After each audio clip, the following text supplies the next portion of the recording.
ಎಲ್ಲರಿಗೂ ನಮಸ್ಕಾರ. KFD Kannada YouTube ಚಾನಲ್ಗೆ ಮತ್ತೆ ನಿಮ್ಮೆಲ್ಲರಿಗೂ ಸ್ವಾಗತ. ಇಂದಿನ ಸಂಚಿಕೆಯಲ್ಲಿ ನಾವು ಮಾತಾಡುವಂಥ ವಿಚಾರ ಏನು ಅಂತಂದರೆ, ಸ್ಟಾಪ್ ಲಾಸ್ ಬಗ್ಗೆ ನಾನು ಮಾತಾಡೋದಕ್ಕೆ ಮುಂದಾಗ್ತಾ ಇದ್ದೇನೆ.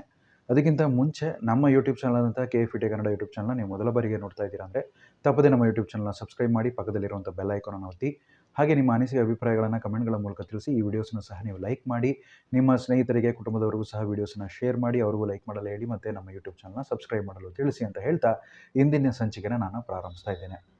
ಸ್ಟಾಪ್ ಲಾಸ್ ಅಂದರೆ ಏನು, ಸ್ಟಾಪ್ ಲಾಸ್ ಯಾತಕ್ಕೆ ಬಳಸಲಾಗುತ್ತೆ ಅನ್ನೋದನ್ನು ಸುದೀರ್ಘವಾಗಿ ತಿಳ್ಕೊಳ್ಳೋದಕ್ಕೆ ಪ್ರಯತ್ನ ಪಡೋಣ. ಸಾಮಾನ್ಯವಾಗಿ ಒಬ್ಬರು ಹೊಸದಾಗಿ ಶೇರ್ ಮಾರ್ಕೆಟಿಗೆ ಬರ್ತಾರೆ ಅಂದರೆ ನಮಗೆ ಗೋಚರಿಸುವಂಥ ಒಂದು ವಿಚಾರ ಏನು ಅಂದರೆ, ಹೊಸದಾಗಿ ಬಂದವರಿಗೆ ಟ್ರೇಡಿಂಗ್ ಮಾಡಬೇಕು, ಟ್ರೇಡಿಂಗ್ ಮಾಡೋದ್ರ ಮೂಲಕ ಹಣವನ್ನು ಸಂಪಾದನೆ ಮಾಡ್ಬೋದು ಅಂತ ಹೇಳಿ ಮೊದಲಿಗೆ ಪ್ರಚಾರ ಮಾಡಲಾಗುತ್ತೆ ಅನ್ನುವಂಥ ವಿಚಾರ. ಸೊ ಈ ರೀತಿ ಟ್ರೇಡಿಂಗ್ ಮಾಡಿ ಮೊದಲ ಬಾರಿಗೆ ಲಾಭವನ್ನು ಗಳಿಸಿದವರು ಯಾವ ರೀತಿಯಾದಂಥ ಟ್ರೇಡಿಂಗ್ ಯುಕ್ತಿಗಳನ್ನು ತೊಗೊಂಡಿರ್ತಾರೆ ಅನ್ನೋ ನಿರ್ಧಾರಗಳನ್ನು ತೊಗೊಂಡಿರ್ತಾರೆ ಅನ್ನೋದನ್ನು ಗಮನಿಸೋದಾದರೆ, ಅದರಲ್ಲಿ ಮುಖ್ಯವಾದಂಥ ಒಂದು ಅಂಶ ಏನು ಅಂತಂದರೆ ಟಾರ್ಗೆಟ್ ಪ್ರೈಸ್ ಅಂತ ಒಂದು ಅಂಶ ಇರುತ್ತೆ, ಮತ್ತು ಮಾರ್ಕೆಟ್ ಪ್ರೈಸ್, ಟಾರ್ಗೆಟ್ ಪ್ರೈಸ್ ಮತ್ತು ಸ್ಟಾಪ್ ಲಾಸ್ ಅಂತ ಹೇಳಿ. ಅಂದರೆ ಮಾರುಕಟ್ಟೆಯ ಬೆಲೆ ಏನಿದೆ ಆ ಬೆಲೆಗಿಂತ ಮೇಲೆ ಎಷ್ಟೋ ಪ್ರಮಾಣದಲ್ಲಿ ಹೋಗುತ್ತೆ ಅದನ್ನು ನಾವು ಟಾರ್ಗೆಟ್ ಪ್ರೈಸ್ ಅಂತ ಹೇಳ್ತೀವಿ.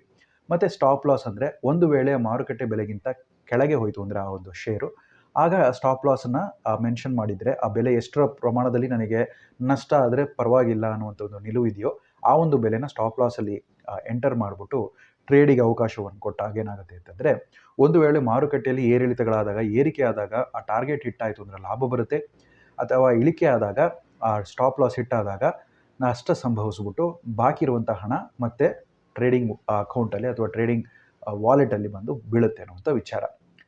ಇದನ್ನು ನಾವು ಟ್ರೇಡಿಂಗ್ ಅಂತ ಹೇಳ್ತೀವಿ. ಇದನ್ನು ಇಂಟ್ರಾಡೇ ಟ್ರೇಡಿಂಗ್ ಅಂತ ಹೇಳ್ತೀವಿ. ಹೀಗೇ ಆಪ್ಷನ್ ಟ್ರೇಡಿಂಗು ಇದೆ. ಆಪ್ಷನ್ ಟ್ರೇಡಿಂಗಲ್ಲೂ ಸ್ಟಾಪ್ ಲಾಸನ್ನು ಇಡಬೇಕಾಗುತ್ತೆ. ಆ ಸ್ಟಾಪ್ ಲಾಸ್ ಒಂದು ವೇಳೆ ಆಪ್ಷನ್ನಿನ ಇಂಡೆಕ್ಸನ್ನು ನಾವು ಏನು ತೊಗೊಂಡಿರ್ತೀವೋ ಆ ಒಂದು ಬೆಲೆಗೆ ತಕ್ಕಂತೆ ಆ ಟಾರ್ಗೆಟ್ ಪ್ರೈಸನ್ನು ರೀಚ್ ಆಗದೆ ಕೆಳಗೆ ಇಳಿಮುಖವಾಗಿ ಹೋಗ್ತಾ ಇದೆ ಅಂದಲ್ಲಿ ಆ ಟ್ರೇಡು, ಆಗ ಸ್ಟಾಪ್ ಲಾಸ್ ಹಿಟ್ಟಾಯಿತು ಅಂತಂದರೆ ಆ ಟ್ರೇಡಿಂದ ಎಕ್ಸಿಟ್ ಆಗ್ಬೋದು ಅನ್ನೋಂಥ ವಿಚಾರ. ಬಂದುವಂಥ ಒಂದು ನಷ್ಟ ಏನಿದೆಯೋ ಅದು ಆ ಒಂದು ಸ್ಟಾಪ್ ಲಾಸಿಗೆ ಅನ್ವಯವಾಗಿ ಆ ಒಂದು ನಷ್ಟವನ್ನು ನಾವೇ ಅದನ್ನು ಭರಿಸಬೇಕಾಗತ್ತೆ. ಸೊ ಪ್ರತಿಯೊಂದು ಟ್ರೇಡಲ್ಲೂ ನೀವು ಗಮನಿಸುವಂಥ ಒಂದು ಅಂಶ ಏನು ಅಂತಂದರೆ, ಸ್ಟಾಪ್ ಲಾಸ್ ಹಿಟ್ಟಾದ ತಕ್ಷಣ ನಿಮಗೆ ನಷ್ಟ ಆಗುತ್ತೆ ಒಂದು. ಅದಲ್ಲದೆ ನೀವು ಬ್ರೋಕರೇಜನ್ನು ಕೂಡ ಕಟ್ಟಬೇಕಾಗುತ್ತೆ. ಒಂದೊಂದು ಪ್ರತಿ ಟ್ರೇಡಿಗೂ ಬ್ರೋಕರೇಜಲ್ಲಿ ಕಮಿಷನನ್ನು ಚಾರ್ಜ್ ಮಾಡ್ತಾರೆ ಅನ್ನೋದನ್ನು ನೀವು ಗಮನಿಸಬೇಕಾಗುತ್ತೆ. ಇದು ತುಂಬ ಜನ ಹೇಳಲ್ಲ. ಆದ್ದರಿಂದನೇ ಈ ಬ್ರೋಕರ್ಸ್ಗಳು ಸಾಧಾರಣವಾಗಿ ಏನು ಮಾಡ್ತಾರೆ ಅಂದರೆ ಟ್ರೇಡಿಂಗಿಗೆ ಒತ್ತು ಕೊಡ್ತಾರೆ. ಬಹಳಷ್ಟು ರೀತಿಯಾಗಿ ಅಡ್ವರ್ಟೈಸ್ಮೆಂಟ್ಸ್ಗಳನ್ನು ಅದರಲ್ಲಿ ಹಾಕಿರ್ತಾರೆ ಅನ್ನುವಂಥ ವಿಚಾರ. ಆದರೆ ಟ್ರೇಡಿಂಗ್ ಕೆಟ್ಟದು ಒಳ್ಳೆಯದು ಅನ್ನೋದು ನಿರ್ಧಾರಕ್ಕೆ ಅದು ನಿಮ್ಮ ಕೈಯಲ್ಲಿದೆ. ಒಬ್ಬೊಬ್ಬರಿಗೆ ಟ್ರೇಡಿಂಗ್ ಲಾಭದಾಯಕವಾಗಿರ್ಬೋದು, ಇನ್ನು ಕೆಲವರಿಗೆ ಬಹುತೇಕ ಮಂದಿಗೆ ಅದು ನಷ್ಟವಾಗೇ ಇರುತ್ತೆ. ಝೀರೋದಾದ ಕೋಫೌಂಡರ್ ಹೇಳುವಂಥ ಒಂದು ವಿಚಾರ ಏನಂದರೆ, ಆಪ್ಷನಲ್ಲಿ ಲಾಭ ಮಾಡೋಕ್ಕಿಂತ ನಷ್ಟನೇ ಹೆಚ್ಚಾಗಿ ಮಾಡ್ಕೊಂಡಿದ್ದಾರೆ ಅನ್ನೋಂಥ ವಿಚಾರನ ಹಾಗಾಗಿ ಹೇಳೋದನ್ನು ನಾವು ಗಮನಿಸಿರ್ಬೋದು. ಅಂತರ್ಜಾಲದಲ್ಲೂ ಅವೈಲೇಬಲ್ ಆಗಿದೆ ಅದು. ಸೊ ಹೀಗಿರಬೇಕಾದ್ರೆ ಸ್ಟಾಪ್ ಲಾಸನ್ನು ನೀವು ಹಾಕ್ಕೊಳ್ಳೋದ್ರಿಂದ ಏನಾಗುತ್ತೆ, ನಿಮಗಾಗುವಂತಹ ಒಂದು ನಷ್ಟ ಏನಿದೆ ಅದನ್ನು ನಿಯಂತ್ರಿಸ್ಬೋದು, ಅದನ್ನು ಕಂಟ್ರೋಲ್ ಮಾಡ್ಬೋದು ಅನ್ನೋದಕ್ಕೋಸ್ಕರ ಸ್ಟಾಪ್ ಲಾಸ್ ಅನ್ನೋಂಥ ಫೀಚರ್ ಕೊಟ್ಟಿದ್ದಾರೆ. ನೆನಪಿಡಿ, ನೀವು ಸ್ಟಾಪ್ ಲಾಸ್ ಹಾಕ್ಬಿಟ್ಟು ನೀವು ಆ ಟ್ರೇಡಿಂದ ಎಕ್ಸಿಟ್ ಆದರೂ ಸಹ ನೀವು ಕಮಿಷನ್ ಕೊಡಲೇಬೇಕಾಗತ್ತೆ. ಟಾರ್ಗೆಟ್ ಹಿಟ್ಟಾಗಿ ನೀವು ಅದರಲ್ಲಿ ಲಾಭ ಗಳಿಸಿದ್ರೂ ಸಹ ನೀವು ಆ ಬ್ರೋಕರ್ ಫರ್ಮಿಗೆ ಅಥವಾ ಸಂಸ್ಥೆಗೆ ನೀವು ಕಮಿಷನ್ನ ಕೊಡಲೇಬೇಕಾಗುತ್ತೆ. ಇದಷ್ಟನ್ನು ಹೊರತುಪಡಿಸಿ GST ಕೂಡ ವೈದಿಸಲಾಗುತ್ತೆ, DP ಚಾರ್ಜಸ್ ಕೂಡ ಹಾಕಲಾಗುತ್ತೆ. ಕೆಲವು ಬಾರಿ ಮಾರ್ಜಿನ ಸಹ ನೀವು ಮೇಂಟೈನ್ ಮಾಡಬೇಕಾಗುತ್ತೆ. ಮಾರ್ಜಿನ್ ಅನ್ನೋದ್ರೆ ಅಡ್ವಾನ್ಸ್ ಆಗಿ ಒಂದಿಷ್ಟು ಹಣವನ್ನು ಕೊಟ್ಟು ಟ್ರೇಡಿಂಗ್ನ ಸ್ಟಾರ್ಟ್ ಮಾಡೋದು ಅನ್ನೋಂಥ ಒಂದು ವಿಷಯಕ್ಕೆ ನಾವು ಮಾರ್ಜಿನ್ ಅಂತ ಹೇಳ್ತೀವಿ. ಸೊ ಒಂದು ವೇಳೆ ನಮ್ಮ ಒಂದು ನಷ್ಟ ಹೆಚ್ಚಾಗಿದ್ದಲ್ಲಿ ಆ ಮಾರ್ಜಿನಲ್ಲಿರುವಂಥ ಹಣ ಏನಿದೆ ಅದನ್ನು ಅವರು ತೊಗೊತಾರೆ, ಯಾರು ಬ್ರೋಕರೇಜ್ ಫರ್ಮ್ ಅವರು ಅನ್ನೋಂಥ ಒಂದು ವಿಷಯ. ಸೊ ಇದನ್ನೆಲ್ಲ ನಾವು ಪರಿಗಣನೆಗೆ ತಗೊಂಡು ಟ್ರೇಡಿಂಗಿಗೆ ಹೋಗಬೇಕು. ಆದ್ದರಿಂದ ಟ್ರೇಡಿಂಗ್ ಮಾಡಬೇಕು ಅಂತಂದರೆ ನಮ್ಮಲ್ಲಿ ಬಂಡವಾಳ ಜಾಸ್ತಿ ಇದ್ದರೆ ಮಾತ್ರ ಆ ರೀತಿಯಾಗಿ ಟ್ರೇಡಿಂಗ್ಸ್ಗಳನ್ನು ಮಾಡೋಕ್ಕಾಗುತ್ತೆ. ಒಂದು ವೇಳೆ ಎಕ್ಸಸ್ ಆಗಿ ಹಣ ಇದೆ, ಆ ಹಣವನ್ನು ಎಲ್ಲಿ ಕಳಿಬೇಕು ಅನ್ನೋದು ಗೊತ್ತಿಲ್ಲ ಅನ್ನುವಂಥವರಿಗೆ ಈ ಟ್ರೇಡಿಂಗ್ ಮೂಲಕ ಸಹ ಲಾಭ ಅಥವಾ ನಷ್ಟವನ್ನು ಮಾಡ್ಕೊತ ಹೋಗ್ಬೋದು. ಇದೊಂದು ರೀತಿ ಶ್ರೀಮಂತರೆಲ್ಲ ಹೇಗೆ ಜೂಜಿನಲ್ಲಿ ಮತ್ತು ಕೆಸಿನೋಗಳಲ್ಲಿ ಹೋಗ್ಬಿಟ್ಟು ದೊಡ್ಡ ದೊಡ್ಡ ವಿದೇಶಗಳಲ್ಲಿರುವಂತಹ ಲಾಸ್ ವೇಗಾಸ್ ಆಗಿರಲಿ ಅಥವಾ ಗೋವಾ ಆಗಿರಲಿ, ಇಲ್ಲೆಲ್ಲ ಹೋಗಿ ಕ್ಯಾಸಿನೋಸ್ಗಳಲ್ಲಿ ಹೇಗೆ ದುಡ್ಡನ್ನು ಜೂಜಿಗೆ ಹಾಕಿ ಖರ್ಚು ಮಾಡಿಕೊಂಡು ನಷ್ಟ ಮಾಡ್ಕೊಂಡು ಬರ್ತಾರೋ, ಒಂದು ರೀತಿ ಎಂಟರ್ಟೈನ್ಮೆಂಟ್, ಮೋಜು ಮಸ್ತಿ ರೀತಿಯಲ್ಲ ಇದನ್ನು ಅವರಿಗೆ ಪರಿಗಣನೆಗೆ ಇರುತ್ತೋ ಆ ರೀತಿಯೇ ಅಷ್ಟೇ. ದುಡಿದಂಥ ಹಣವನ್ನು ಅಲ್ಪಾವಧಿಯಲ್ಲಿ ನೀವು ಲಾಭ ಗಳಿಸಬೇಕು ಅಂತ ಅಂದಲ್ಲಿ, ಅಥವಾ ದೀರ್ಘಾವಧಿಗೆ ಅದನ್ನು ಲಾಭವಾಗಿ ನೀವು ಮಾಡ್ಕೊಬೇಕು ಅಂತಲ್ಲಿ ನೀವು ಲಾಂಗ್ ಟರ್ಮಿಗೆ ಹೋಗಬೇಕು, ಅದೇ ಇನ್ವೆಸ್ಟ್ಮೆಂಟಿಗೆ. ಅದೇ ಅಲ್ಪಾವಧಿಯಲ್ಲಿ ನೀವು ಮಾಡಬೇಕು ಅಂತಂದರೆ ಲಾಭ ಅನ್ನೋದು ಒಂದು ರೀತಿ ಸ್ಪೆಕ್ಯುಲೇಟಿವ್ ಆಗಿರುತ್ತೆ ಅನ್ನುವಂಥ ವಿಚಾರ, ಒಂದು ಜೂಜಿನ ರೀತಿಯಲ್ಲಿ ಇರುತ್ತೆ ಸ್ಪೆಕ್ಯುಲೇಷನ್ ಅಂದರೆ. ಅದರ ಅನ್ವಯದಲ್ಲಿ ನೀವು ಈ ಶೇರ್ ಮೇಲೆ ಹೋಗುತ್ತಾ, ಆ ಶೇರ್ ಕೆಳಗೆ ಹೋಗುತ್ತಾ ಅನ್ನುವಂತಹ ಒಂದು ನಿರ್ಧಾರಗಳನ್ನು ತಗೊಂಡು ಹಣವನ್ನು ಹಾಕಿ ಮಾರ್ಜಿನನ್ನು ಕಟ್ಟಿ ನೀವು ಈ ರೀತಿ ಟ್ರೇಡ್ಸ್ಗಳನ್ನು ಮಾಡ್ತೀರಾ. ಹೆಚ್ಚಿನ ಪ್ರಮಾಣದಲ್ಲಿ ಸ್ಟಾಪ್ ಲಾಸನ್ನು ಹಾಕಿರೋದ್ರಿಂದ ಬಹುತೇಕ ಬಾರಿ ಆ ಟ್ರೇಡಿಂದ ಎಕ್ಸಿಟ್ ಆದರೂ ಸಹ ನಿಮಗೆ ಅಲ್ಪ ಸ್ವಲ್ಪ ಹಣ ಉಳಿದ್ರೂ ಸಹ ಆ ಟ್ರೇಡಿಂಗ್ ಸೈಕಾಲಜಿ ಟ್ರೇಡಿಂಗ್ ಮಾಡಬೇಕು ಅಂತ ಇದ್ದಲ್ಲಿ ನೀವು ಸೆಬಿ ರಿಜಿಸ್ಟರ್ಡ್ ಫೈನಾನ್ಷಿಯಲ್ ಅಡ್ವೈಸರ್ನ ಕನ್ಸಲ್ಟ್ ಮಾಡಿ ಟ್ರೇಡಿಂಗ್ ಮಾಡಿ. ಇನ್ವೆಸ್ಟ್ಮೆಂಟ್ ಮಾಡಬೇಕಂತಂದ್ರೂ ಸಹ ಸೆಬಿ ರಿಜಿಸ್ಟರ್ಡ್ ಫೈನಾನ್ಷಿಯಲ್ ಅಡ್ವೈಸರ್ನ ಮೊರೆ ಹೋಗಿ ಕನ್ಸಲ್ಟ್ ಮಾಡಿ ಇನ್ವೆಸ್ಟ್ ಮಾಡಿ.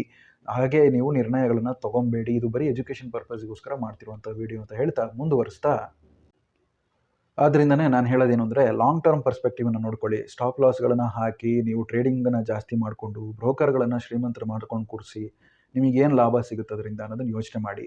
GSTನ ಕಟ್ಟಿ ಸರ್ಕಾರಕ್ಕೆ ಲಾಭ ನೀಡ್ತೀರಾ, ಬ್ರೋಕರ್ಗಳಿಗೆ ಕಮಿಷನ್ಗಳನ್ನು ಕೊಟ್ಟು ಲಾಭ ಮಾಡ್ತೀರಾ ಟ್ರೇಡಿಂಗ್ ಮಾಡಿಕೊಂಡು. ಇದರಿಂದ ನಿಮಗೇನು ಲಾಭ ಅನ್ನೋದನ್ನು ಆ ಪ್ರಶ್ನೆನ ಹಾಕ್ಕೊಳ್ಳಿ. ಸೊ ಲಾಂಗ್ ಟರ್ಮಲ್ಲಿ ನೀವು ಮಾಡ್ತಾ ಇದ್ದೀರಾ ಅಂದರೆ ಇನ್ವೆಸ್ಟ್ಮೆಂಟ್ ಮಾಡ್ತೀರಾ ಅಂದಾಗ ಅಲ್ಲಿ ನಿಮಗೆ ಓಕೆ ಅಕ್ಸೆಪ್ಟಬಲ್. ಅಂದರೆ ನೀವು ಹಣವನ್ನು ಹೂಡಿಕೆ ಮಾಡ್ತೀರಾ, ಅದು ತುಂಬ ದೀರ್ಘಾವಧಿಯಲ್ಲಿ ಬೆಳವಣಿಗೆ ಆಗುತ್ತೆ, ನಿಮಗೆ ಡಿವಿಡೆಂಟ್ ರೂಪದಲ್ಲಿ ಶೇರ್ಗಳು ಕೊಡುತ್ತೆ ವಾಪಸ್ಸು.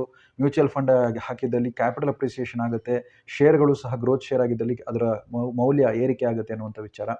ಇದಷ್ಟನ್ನು ಹೊರತುಪಡಿಸ್ಬಿಟ್ಟು ಇನ್ನೊಂದು ವಿಷಯ ಏನು ಅಂತಂದರೆ, ನಿಮ್ಮ ಶೇರು ಒಂದು ಗಣನೀಯವಾಗಿ ಒಂದು 1000 ಶೇರು 100 ಶೇರು ಒಂದು ಕಂಪನಿದು ಹಾಕಿದ್ದೀರಾ ಅಂದ ಮಟ್ಟಿಗೆ ಆ ಶೇರ್ಗಳನ್ನು ನೀವೇನು ಮಾಡ್ಬೋದು ಅಂತಂದರೆ SLBM ಅಂತ ಕರೆಯಲ್ಪಡುವಂಥ stock lending and borrowing method ಮೂಲಕ ನೀವೇನು ಮಾಡ್ಬೋದು, ಅದನ್ನು ಬ್ರೋಕರ್ಗಳಿಗೆ ಕೊಟ್ಟು ಅವರಿಗೆ ಮಾರ್ಜಿನ್ ಕ್ರಿಯೇಟ್ ಮಾಡೋಕ್ಕೆ ಕೊಟ್ಟು ಅವರು ಆ ಟ್ರೇಡರ್ಸ್ಗಳಿಗೆ ಕೊಡ್ತಾರೆ. ಆ ಟ್ರೇಡಿಂಗ್ ಮಾಡೋ ದುಡ್ಡಲ್ಲಿ ಏನಿದೆ ಆ ಒಂದು ಲಾಭ ಅವರು ಗಳಿಸಿದ್ದಲ್ಲಿ ಬ್ರೋಕರ್ ನಿಮಗೆ ಇಂತಿಷ್ಟು ಶೇಕಡ ಅಂತ ಹೇಳಿ ಬಡ್ಡಿನ ಕೊಡ್ತಾರೆ. ಒಂದು ರೀತಿ FDಯಲ್ಲಿ ಬಡ್ಡಿ ಕೊಟ್ಟಂಗೆ ಈ ಶೇರ್ಗಳ ಮೇಲೆ ನಿಮಗೆ ಬಡ್ಡಿ ಸಿಗ್ತಾ ಹೋಗುತ್ತೆ. ಹಾಗೆ ಬಿದ್ದಿರುವಂಥ ಡಿಮ್ಯಾಟಲ್ಲಿ ಬಿದ್ದಿರುವಂಥ ಶೇರ್ಗಳ ಮೇಲೆ ನಿಮಗೆ ತಿಂಗಳಿಗೆ ಇಂತಿಷ್ಟು ಅಂತ ಹೇಳಿ ಬಡ್ಡಿನ ಬ್ರೋಕರೇಜ್ ಸಂಸ್ಥೆಗಳು ಕೊಡ್ತಾ ಹೋಗುತ್ತೆ ಅನ್ನುವಂಥ ವಿಚಾರ. ಸ್ಮಾರ್ಟಾಗಿ ಯೋಚನೆ ಮಾಡಿ. ಅದೇ ರೀತಿ ನೀವು ಹೂಡಿಕೆ ಮಾಡಿಟ್ಟಿರುವ ಹಣ ಅವಶ್ಯಕತೆ ಬಂತು ಅಂತ ಅಂದಾಗ ಅದನ್ನು ನೀವು ಮಾರಬೇಕು ಅನ್ನುವಂಥ ಅವಶ್ಯಕತೆಯೂ ಇಲ್ಲ ಶೇರ್ಗಳನ್ನು. ಯಾಕಂದರೆ ಶೇರ್ಗಳ ಮೇಲೆ ಸಹ ನೀವು ಸಾಲವನ್ನು ಪಡ್ಕೊಬೋದು. ಆ ರೀತಿಯಾದಂತಹ ಸೌಕರ್ಯಗಳು ಸಹ ಇದೆ. ಮತ್ತು ಮ್ಯೂಚುವಲ್ ಫಂಡಲ್ಲೂ ಸಹ ಈಗ ಸಾಲವನ್ನು ಮಾಡ್ಬೋದು ಅನ್ನುವಂಥ ವಿಚಾರ ನಿಮ್ಮೆಲ್ಲರಿಗೂ ಗೊತ್ತೇ ಇದೆ. ಸೊ ಹೀಗೆಲ್ಲ ಇರಬೇಕಾದ್ರೆ ಹಣಕಾಸಿನ ಅಭಾವ ಉತ್ಪತ್ತಿ ಅಥವಾ ಉದ್ಭವವಾದಲ್ಲಿ ಆ ಒಂದು ಅಸೆಟ್ಸ್ಗಳನ್ನು ನೀವು ಅಡಮಾನವಾಗಿಟ್ಟು ಕೂಡ ಸಾಲವನ್ನು ಪಡ್ಕೊಳ್ಳುವಂಥ ಅವಶ್ಯಕತೆಗಳು ಅಥವಾ ಸಮಸ್ಯೆಗಳು ಉದ್ಭವವಾದರೆ ಅದನ್ನು ತೊಗೊಬೋದು ಅನ್ನುವಂತಹ ಒಂದು ವ್ಯವಸ್ಥೆನ ಮಾಡಲಾಗಿದೆ. ಸೊ ಸ್ಮಾರ್ಟಾಗಿ ಥಿಂಕ್ ಮಾಡಿ. ಲಾಂಗ್ ಟರ್ಮಲ್ಲಿ ಸ್ವಲ್ಪ ಹಣವನ್ನು ಸೇರಿಸಿಡ್ತಾ ಬನ್ನಿ ಶೇರ್ಗಳ ಮೂಲಕ ಅಥವಾ ಮ್ಯೂಚುವಲ್ ಫಂಡ್ ಯೂನಿಟ್ಸ್ಗಳ ಮೂಲಕ. ದೀರ್ಘಾವಧಿಯಲ್ಲಿ ನಿಮಗೆ ಕ್ಯಾಪಿಟಲ್ ಅಪ್ರಿಸಿಯೇಷನೂ ಆಗುತ್ತೆ, ಅದಕ್ಕೆ ಸೂಕ್ತವಾದಂತಹ ರಿಟರ್ನ್ಸು ನಿಮಗೆ ಸಿಗುತ್ತೆ. ಅದನ್ನು ಮ್ಯೂಚುವಲ್ ಫಂಡನ್ನು ನೀವು ಬುಕ್ ಮಾಡಿ ಆ ದುಡ್ಡನ್ನು ಹೊರಗೆ ತೆಗೆದ್ರೆ ಟ್ಯಾಕ್ಸ್ ಕಟ್ಟೋದ್ರ ಬದಲಾಗಿ ನೀವು ಅದನ್ನು ಹಾಗೆ ಇಟ್ಕೊಳ್ಳಿ.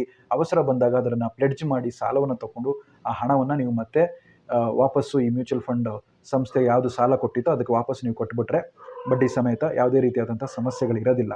ಸೊ ಸ್ಮಾರ್ಟಾಗಿ ಥಿಂಕ್ ಮಾಡಿ. ಶಾರ್ಟ್ ಟರ್ಮಿಂದ ಟ್ರೇಡಿಂಗ್ ಮಾಡಿಕೊಂಡು ಲಾಸ್ ಮಾಡಿಕೊಂಡು ಬ್ರೋಕರ್ಗಳಿಗೆ ಮತ್ತು ಸರ್ಕಾರಕ್ಕೆ ನೀವು ಹೆಚ್ಚಿನ ಲಾಭವನ್ನು ಕೊಡೋದನ್ನು ನಿಲ್ಲಿಸಿ.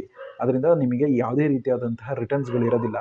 ಅತಿ ಆಗರ್ಭ ಶ್ರೀಮಂತರುಗಳಲ್ಲಿ ಹಣ ತುಂಬ ಬಿದ್ದಿದೆ, ಕೊಳಿತಾ ಇದೆ ಅನ್ನೋರು ಬೇಕಾದ್ರೆ ಈ ರೀತಿಯಾದಂಥ ಟ್ರೇಡಿಂಗ್ಗಳನ್ನು ಮಾಡಲಿ ಅಂತ ಹೇಳ್ತಾ, ಶ್ರೀಮಂತರು ಅಂದಾಕ್ಷಣ ಮತ್ತೆ ಎಲ್ಲ ಶ್ರೀಮಂತರಿಗೆ ಹೇಳ್ತಿದ್ದೀನಿ ಅಂತಲ್ಲ, ಕೆಲ ಶ್ರೀಮಂತರಿಗೆ ಮಾತ್ರ ಅಂತ ಹೇಳಲಿಕ್ಕೆ ಇಲ್ಲಿ ಇಷ್ಟಪಡ್ತೀನಿ.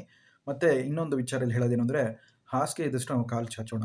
ತುಂಬ ಅವಶ್ಯಕತೆಗೂ ಮೀರಿ ಸಾಲವನ್ನು ಮಾಡೋದಾಗಿರಲಿ ಅಥವಾ ಅವಶ್ಯಕತೆಗಳು ಮೀರಿ ಈ ಥರ ಟ್ರೇಡಿಂಗ್ಗಳನ್ನು ಮಾಡಿಕೊಂಡು ಹಣವನ್ನು ಕಳೀದೇ ಇರೋದಕ್ಕೆ ನಮ್ಮ ಒಂದು ಯುಕ್ತಿನ ಅಥವಾ ನಾವು ಎಷ್ಟಿದೆಯೋ ಅಷ್ಟನ್ನು ಇಟ್ಕೊಂಡು ಸಂತೋಷ ಪಡೋದಕ್ಕೆ ಮುಂದಾಗೋಣ. ಹಾಗೆ ಅತಿ ಆಸೆ ಗತಿಗೇಡು ಅನ್ನೋದು ನಮ್ಮೆಲ್ಲರಿಗೂ ಗೊತ್ತಿದೆ. ಆ ಒಂದು ನಿಟ್ಟಿನಲ್ಲಿ ಸಹ ನಮ್ಮ ಹಾದಿ ಪಯಣ ಹಂತ ಹಂತವಾಗಿ ನಾವು ಬೆಳೀತಾ ಹೋಗೋಣ. ಹಣವನ್ನು ಸೇರಿಸ್ಕೊಂಡು ಷೇರು ಮಾರ್ಕೆಟಲ್ಲಿ ಹಂತವಾಗಿ ಹೂಡಿಕೆ ಮಾಡ್ಕೊಳ್ತಾ ನಾವು ಮುನ್ನುಗ್ಗೋಣ ಅಂತ ಹೇಳ್ತಾ ಇಂದಿನ ಒಂದು ಸಂಚಿಕೆನ ನಾನು ಮುಗಿಸ್ತಾ ಇದ್ದೇನೆ.